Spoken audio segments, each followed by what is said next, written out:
The first mistake he made was thinking she was alone. The second was assuming she didn't have power. Captain Naomi Brooks had landed hundreds of flights across 3 continents without so much as a scratch on her record, but the moment she stepped into Terminal 3 that morning, the world seemed to tilt. The stale air smelled of overbrewed coffee and floor disinfectant, and a weary tide of passengers shuffled toward the customs booths. She kept her stride steady, her pilot's wings glinting under the harsh fluorescent lights. She didn't notice the officer at first. She'd learned not to after all. Airports were full of uniforms, and most blended into the background like the beeping of luggage scanners. But this man didn't blend. His gaze snagged on her the way a hook catches fabric, abrupt, deliberate, and faintly predatory. "Step out of line, ma'am," the customs officer barked, his voice sharp enough to turn heads. Naomi's brows lifted. "Is there a problem, officer?" She read his nameplate. "Turner." "That's for me to decide." "Random search." His lips twisted in a smile that didn't reach his eyes. The other passengers, some with their passports still open, pretended not to watch. But Naomi could feel them stealing glances, the unspoken question hanging in the stale airport air. Why her? She'd been here before. Different countries, different airports, same story. She knew the drill. The officer's smug certainty, the whispered communications into a radio, the not-so-subtle implication that she was suspicious because of her skin, because of her hair, because she stood out in the wrong place, at the wrong time, in the wrong body. But Turner didn't know that Naomi wasn't just another weary traveler hoping to get home. She was in uniform for a reason. She'd just flown in from Lagos on a Boeing 787, and she could still feel the vibration of the engines in her bones. She had authority. She had witnesses. She had the law. And she had no intention of making this easy for him. "I'm a captain," she said, her voice calm, even. "I'm on duty. And unless you have probable cause, this," she gestured between them, "is going to be a problem." Turner stepped closer, close enough that she could smell his aftershave, an acrid mix of synthetic citrus and ego. "Lady, everyone's equal here. You get the same treatment as anybody else." Naomi's mouth curled into something halfway between disbelief and amusement. "Funny. I don't see you pulling aside the businessman in first class with the diamond cufflinks." A ripple of discomfort passed through the onlookers. Some looked away entirely. Others watched with the nervous anticipation of people who knew something ugly was about to happen. Turner's eyes narrowed. "Bag on the table. Now." She placed it down slowly, deliberately. Not because she was afraid, but because she wanted every single person within earshot to see the way he handled this. The way his latex-gloved hands pawed through her belongings with the graceless aggression of someone searching for a reason to be right. He pulled out her logbook, flipped through it like it was a suspect's diary. Then her toiletries, her spare uniform blouse, her FAA credentials, each item handled with just enough disdain to be noticed. "What's this?" Turner held up a sealed envelope with a red government crest. "Official flight documentation for the next leg," Naomi replied smoothly. "Which, by the way, is classified. So unless you want to explain to Homeland Security why you opened it, I'd recommend." "You think you can tell me how to do my job?" he snapped. Naomi leaned forward slightly, just enough for her voice to drop into a register that made the hair on the back of Turner's neck stand up. "I'm telling you, Officer Turner, that if you cross a certain line today, your job might not be yours tomorrow." For a split second, something flickered in his eyes. Doubt. Maybe.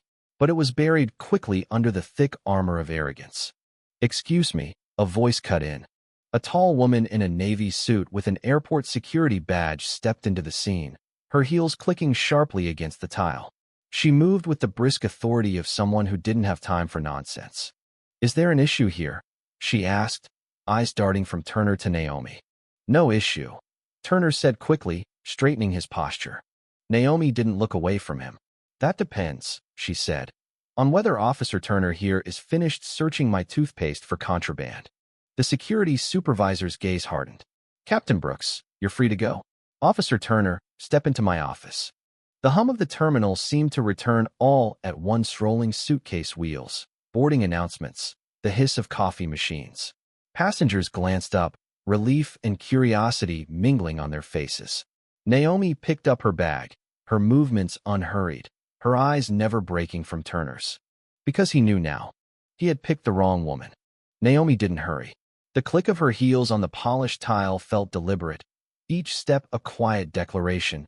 You didn't win.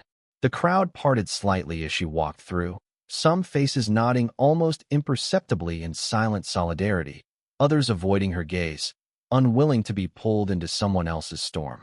She could feel Turner's eyes on her back, even as the security supervisor ushered him away. That gaze carried something different now, not just hostility, but calculation. Men like him rarely accepted being embarrassed in public. They stored it away, like a venomous snake coiling before another strike. Naomi adjusted the strap of her bag and kept walking toward the crew lounge. The scent of jet fuel and disinfectant lingered in the air, clashing with the faint aroma of burnt espresso from a nearby cafe. Her watch read 9:17 a.m. She had less than an hour before her next briefing. The crew lounge was mercifully quiet. Two flight attendants from another airline sat in the corner, murmuring over coffee. Naomi set her bag on a chair and pulled out her phone. There were already 3 text messages from her first officer, Jordan Price. Jordan, heard there was a scene at customs. You okay? Jordan, some passengers from our flight saw it. Jordan, local news crew in the terminal. Want me to redirect them? Naomi stared at the last message. She'd spent her career steering clear of the media, letting her professionalism speak louder than any headline. But today felt different. She typed back, Naomi, don't redirect them. Her phone buzzed again almost instantly. Jordan, Captain, you sure about this? His voice was low, careful. Yes. Naomi leaned back in her chair, letting the tension settle into something colder, sharper. If he thinks he can get away with this, he's wrong. And if passengers saw, that means witnesses. And if there's a camera. Jordan exhaled. Understood. I'll make sure they find you. 10 minutes later, she spotted them 2 people in press badges weaving through the terminal crowd, their camera gear slung over their shoulders. They looked slightly lost until Jordan waved them over. The reporter, a young Latina with determined eyes, introduced herself as Isabel Martinez from Channel 4 News. We were told there was an incident involving a customs officer, and she glanced at Naomi's wings. A commercial airline captain. That's correct, Naomi said evenly. And I'd like to make a statement on the record. They moved to a quieter corner near the large windows overlooking the tarmac. Naomi stood with the sun at her back, letting the light halo around her uniform. She recounted the events precisely, without embellishment, but with enough detail to strip away any plausible deniability. He targeted me because of my race, she said, looking directly into the camera lens. Not because I posed a threat, not because there was any security concern, because I am a black woman in uniform. That's not just an insult to me. It's an insult to every passenger who trusts us to get them home safely. And it's an abuse of the power taxpayers grant to law enforcement. The cameraman lowered his rig. Isabel blinked, as if weighing whether to push further. Captain Brooks, do you expect repercussions for speaking publicly about this? I expect pushback, Naomi admitted. But I also expect change. Silence only helps the next officer, Turner. When the interview wrapped, Isabel thanked her, promising the segment would air that evening. Naomi watched them disappear into the terminal crowd, her heartbeat still elevated not from fear, but from the raw, buzzing energy of refusing to be small. She barely had time to return to the crew lounge before her phone vibrated again. This time, it wasn't Jordan. It was her airline's director of flight operations. Naomi, the director's voice was taut. I just got a call from airport administration. Something about an altercation with customs. Not an altercation, Naomi corrected. Harassment. And I handled it. There was a pause. Handled it how? On camera, she said simply. Another pause longer this time. I need you in my office after your flight tonight. She ended the call without replying. There'd be time for that later. Right now, she had passengers to fly. By 5:30 p.m., Naomi was back in the air, the hum of the engines a welcome reprieve from the day's tension. The sky outside was painted in gold and rose, the horizon stretching like an endless promise. Jordan shot her a sideways glance from the first officer's seat. You sure you're ready for the storm when we land? I've been in storms before, she said, hands steady on the controls. This one's just different air pressure. They both chuckled quietly. But the storm was waiting. When they touched down at 9:12 p.m., Naomi's phone lit up with missed calls and messages. Friends. Colleagues. Even her sister in Atlanta, who never called during the week. The news segment had aired, and apparently, it had struck a nerve. One text from Jordan's wife summed it up best. Jordan's wife. Girl, you just went viral. Naomi opened her social media. There she was, still framed from the interview. Uniform crisp, expression fierce. The clip had been shared thousands of times, with hashtags like Flying While Black and Not On My Watch trending. But along with the support came the inevitable backlash. Anonymous accounts accusing her of playing the race card, others defending Turner, twisting her words into something ugly. She ignored them. She'd known they were coming. What she hadn't expected was the email sitting in her inbox. Subject: Urgent DHS Inquiry. The message was short. Captain Brooks, please report to DHS Field Office, Terminal 3, tomorrow at 10 a.m. to provide a formal statement regarding the incident with Officer Turner. Special Agent Wallace. Naomi stared at the screen for a long moment, the weight of it settling over her like an uninvited passenger. This wasn't just a news cycle anymore. It was official. And if Turner thought he could bury this, he was about to learn what it meant to dig his own grave. The next morning, Naomi arrived at Terminal 3 20 minutes early. She wore her uniform again, not because she had a flight, but because she wanted Turner, if he saw her, to know she hadn't been intimidated into shrinking. The DHS field office was tucked behind a set of frosted glass doors, far from the noise of the terminal. Inside, the air was colder, drier. The receptionist, a thin man in a gray suit, asked for her ID, then buzzed her through to a small conference room. A man in his late 40s was already there, sleeves rolled up, tie loosened, a file open in front of him.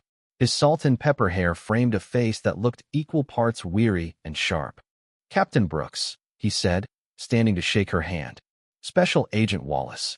Agent, Naomi replied, taking the seat opposite him. He closed the door and sat down, flipping through the file. I'm not going to waste your time. We've reviewed the security footage. We've also seen the news clip. And we're aware this incident is gaining attention. Naomi waited, silent. What I need from you, Wallace continued, is a full account. Exact words. Exact actions. Anything Turner said that might indicate bias or abuse of authority. She recounted the encounter in measured detail, tone, posture, his deliberate targeting, the dismissive remark about equal treatment. Wallace's pen moved quickly across the page, his expression unreadable. When she finished, he leaned back in his chair. Captain, I'll be frank. This isn't the first complaint about Officer Turner. Not even close. But yours is the first with this much public traction. That changes the equation. Naomi felt a cold ripple down her spine. You're saying there's a pattern. I'm saying there's a history, Wallace said. Enough of one that our office has been concerned. But without hard evidence and without victims willing to go on record, it's been buried every time. Buried. The word hung in the air like something foul. Wallace tapped the file. What you've done going public has forced it into the light. That means two things. One, we can open a formal internal investigation. Two, Turner will push back. Hard. He'll call in favors. He'll try to smear you. Naomi's jaw tightened. Let him try. Wallace studied her for a moment, then gave a small, approving nod. We'll be in touch. In the meantime, I recommend you document everything: calls, messages, any unusual activity. She left the office with a strange mix of heaviness and resolve. Outside, the terminal's noise rushed back in rolling suitcase wheels, boarding calls, the hiss of espresso machines. Life was moving on, but for Naomi, the ground beneath it was shifting. That evening, Jordan called. You're not going to believe this, he said without preamble. One of our regular passengers, remember Mr. Aldrich? Retired judge, flies first class every month to Boston. He was in the terminal that morning. He saw everything, and he's furious. Naomi remembered Aldrich, a white man in his 70s, sharp eyes, always polite to the crew. What's he planning to do? He's already contacted a civil rights attorney he knows. Says he's willing to testify, go on record, whatever it takes. Naomi's grip on the phone tightened. An ally like that could change everything. 2 hours later, her email chimed again. This time, the sender's name made her pause. Congresswoman Ellen Rivera. Captain Brooks, I saw the coverage of your experience with Officer Turner. I sit on the House Committee on Transportation and Infrastructure, and I take these matters seriously. I would like to meet with you to discuss possible systemic issues affecting airline crews and passengers of color. My office can arrange for your travel to DC if needed. E. Rivera. Naomi stared at the screen, feeling the enormity of it press in. This wasn't just about Turner anymore. It was about every gate, every checkpoint, every quiet humiliation that had been brushed off as procedure. But Turner wasn't idle either. By the next morning, a tabloid-style blog had published a piece titled "Pilot's Racism Claims Under Scrutiny." The article dredged up an incident from Naomi's early career in-flight dispute with a passenger who had refused to follow safety instructions, twisting it into something suggestive but false. Her phone lit up with texts from friends warning her not to read the comments. She didn't. She knew exactly what they would say. Instead, she called Wallace. "He's trying to discredit me," she said. "I know," Wallace replied. "He's panicking. We've pulled his personnel file. You should see the redaction sits like Swiss cheese. We're digging." Naomi exhaled slowly. "Good. Because I'm not backing down." 2 days later, she walked into the crew lounge before a short-haul flight and found Jordan grinning like he'd just won the lottery. "What?" she asked. "Turner's been suspended pending investigation," he said. "Effective immediately." Naomi's pulse quickened. Already. Wallace must have found something big. She didn't celebrate, not yet. She knew suspension wasn't the same as justice. But it was a crack in the wall. And cracks had a way of spreading. Her phone buzzed again, this time with a notification from Channel 4 News. Isabel's latest report was live, featuring interviews with passengers who'd witnessed the incident, Aldridge among them. The footage was damning. Turner's body language, the dismissive smirk, the unnecessary rummaging through her belongings. By the time Naomi boarded her flight, the clip was all over national news. And for the first time since that morning in Terminal 3, she allowed herself a quiet, private smile. Because the tide had turned.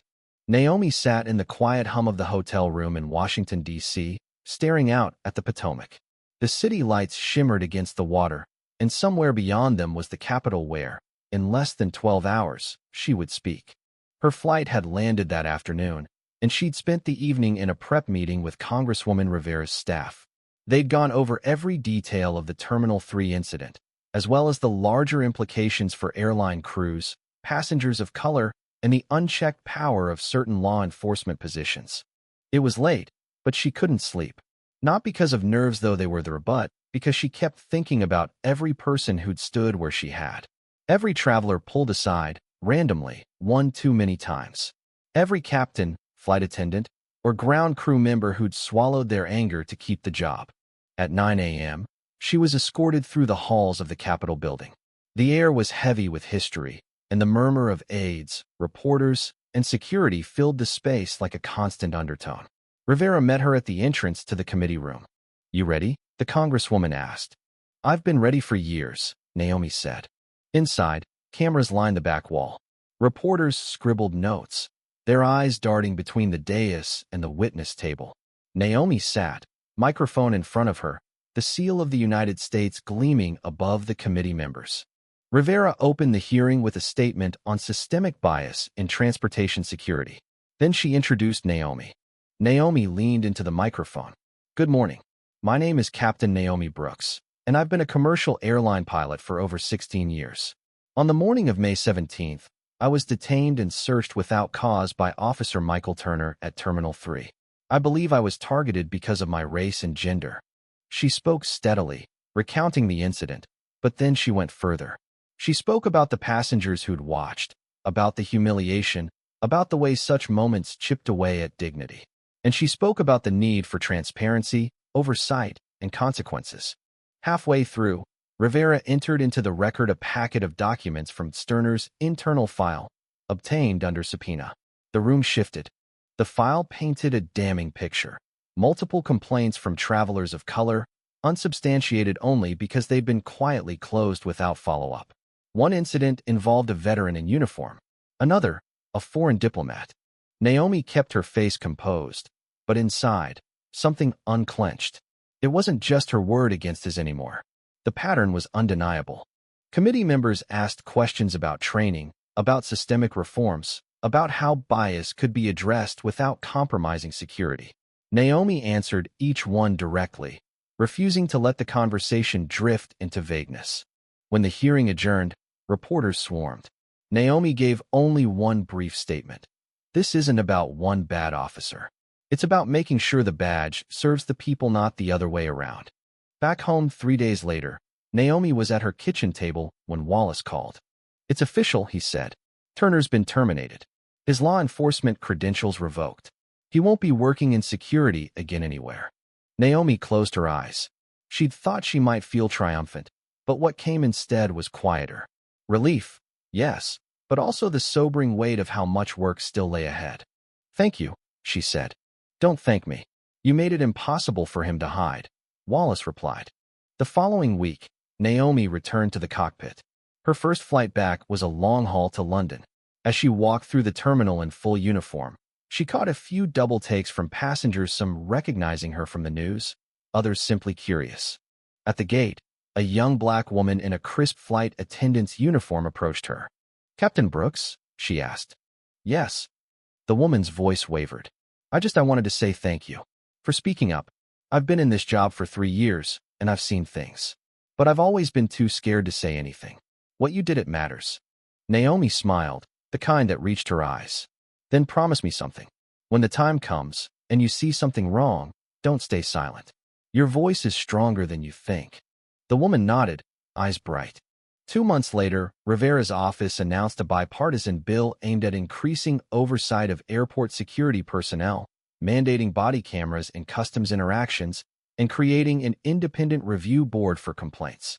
The bill was nicknamed the Brooks Act, in the press, a name Naomi hadn't asked for, but accepted, knowing the symbolism mattered. Turner's name disappeared from headlines. He was just another disgraced officer now, a footnote. Naomi's was the one that stayed, not because she wanted it, but because others carried it forward, advocates, journalists, young pilots, and strangers she'd never met. One evening, as the sun bled into the horizon at 35,000 feet, Naomi sat in the captain's seat, watching the world curve gently below. Jordan glanced over from the first officer's seat. You ever think about that morning at Terminal 3? He asked. Every time I walk through a checkpoint, Naomi said. But I think about what came after, too. The people who stood up. The ones who didn't look away. Jordan smiled faintly. Guess he really did pick the wrong woman. Naomi's eyes stayed on the horizon. No, he picked the wrong moment. Because I wasn't alone. And with that, she pushed the throttle forward, the engines responding with a deep, steady roar. Above the clouds, the path ahead looked endless. Thank you for listening. If you find it interesting, please like and subscribe to follow the next stories.